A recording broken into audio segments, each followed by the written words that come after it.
Here we go. You know about how like birth control's in all water now? And there's an infertility problem. Yes. One, Alex Jones was right about the atrazine and what it does to frogs. There's a lot of crazy stuff that is actually happening. So like, I didn't know that. I love the idea of getting microplastics out of the water and having, you know about how like birth control's in all water now? I didn't know that. Yeah. So What? yeah, there's a bunch of stuff that's poisoning us that we should be like really concerned about right now. So There's birth control in the water. yeah. So right now, lots of women use hormonal birth control, right? And then we recycle a lot of that water. We don't actively filter out for the hormones that are in it. And so when that gets recycled, it gets put back in the water supply, and then dudes end up drinking it too.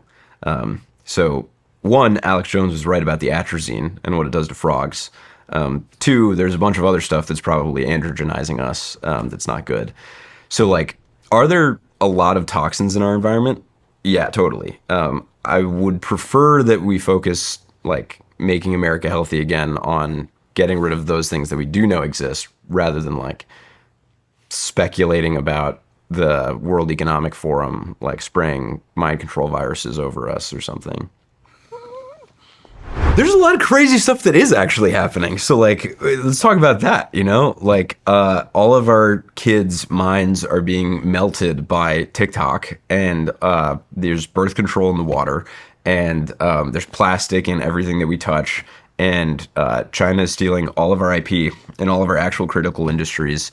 And actually, my company can manipulate the weather. So like, those things are all real. That's more interesting to me than making stuff up. What was the birth control thing again? Yeah, so women are, women take hormonal birth control. They then, urinate. That goes into the water system. A lot of cities recycle their water, but we don't have any specific filtration mechanism for those hormones. So they just get recycled and pumped back into the municipal water supply. So is this like a significant amount of birth control in the water? Yes. And there's an infertility problem. Yes. How does it affect males? Do you know? It makes you more asexual. Yeah, so it makes you less of a guy and more of a sort of, I don't know, like the way that most guys are now. The way that most guys are now.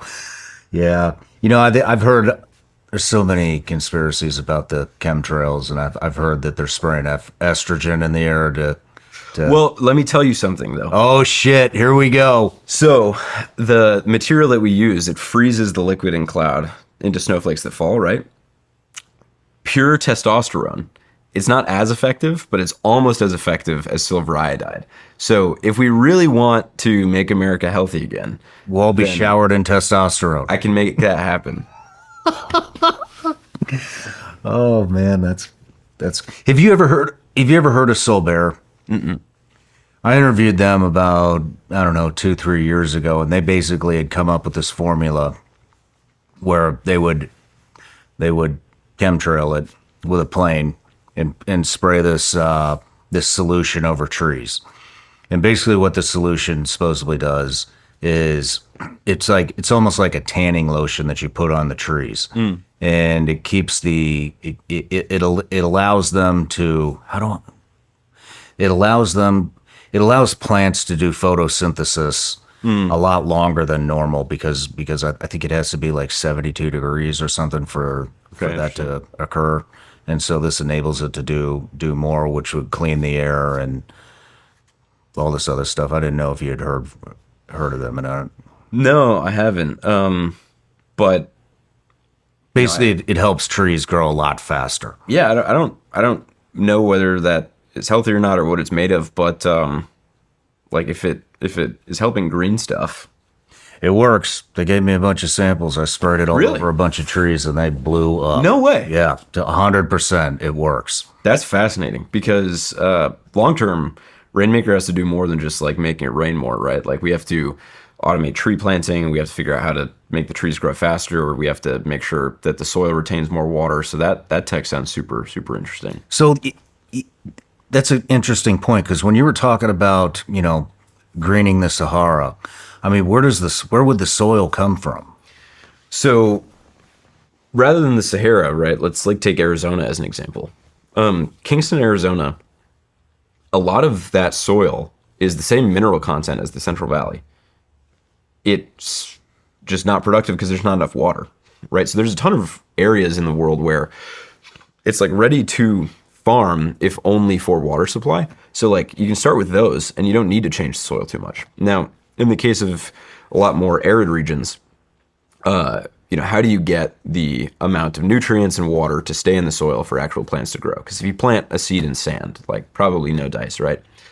There's these things called hydrogels or biochar or just like manure that you can till into the soil to, one, put nutrients there, and two, allow the soil to retain more water. So if you just have an automated tractor or combine or something that grates the soil, mixes in, this water retaining material, then that instantly becomes much, much, much more arable. Interesting. Let's talk about how this all works.